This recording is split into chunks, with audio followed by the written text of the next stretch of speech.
किसको मैं कहता हूं? व्यवहार जगत के लिए मैं मेरा इस शरीर को, इस चित्त को कहता ही है, पर साधना के द्वारा खूब समझने लगा तो क्या मैं है, क्या मेरा है, खूब समझ में आने लगता है। कम्मस्य कौमी, अरे जो कर्म है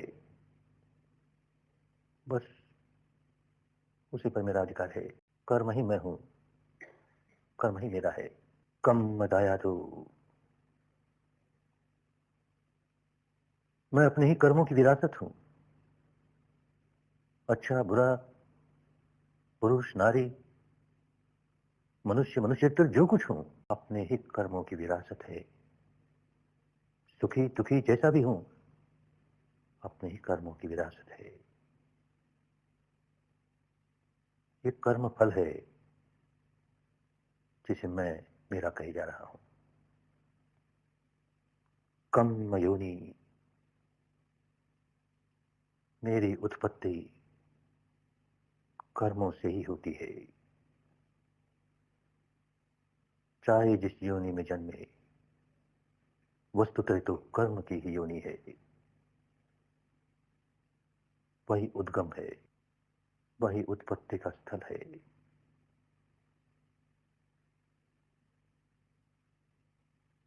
कर्म बंधु, और न कोई साथी है, न संगी है, न बंधु है, न भाई है, न सखा है, न सहायक है। कर्म ही है, कर्म ही है जो सदा साथ लगा रहता है।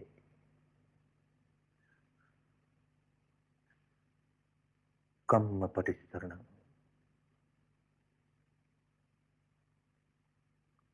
और किसी की कोई शरण नहीं। अत्तदेव भवत अत्त शरणं नान्य शरणं। अपनापा जो है, और अपनापा क्या है? अपने सकल संचित कर्मों का समुच्चय, संग्रह, ये अपनापा। तो अपने कर्मों का जो संचय है उसी की गोद में बैठे हैं। कोई और शरण देने वाला नहीं है। अन्य कोई व्यक्ति हमें शरण दे, ये होता नहीं। हमारे अपने सत्कर्म ही हमें शरण देंगे। दुष्कर्म है तो दुष्कर्मों की गोद में बैठ करके दुख ही भोगना होगा। कर्म परिशरण,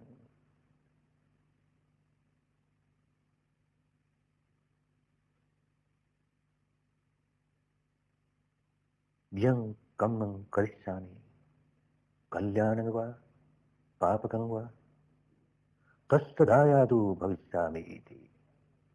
जैसा भी कर्म करता हूं, करूंगा, कुशल कर्म करूं कि अकुशल कर्म करूं, बस विरासत में वही मिलने वाला है।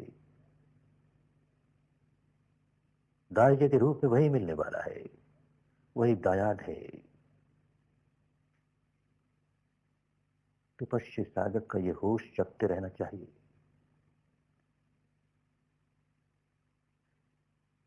अपने कर्मों के प्रति सजग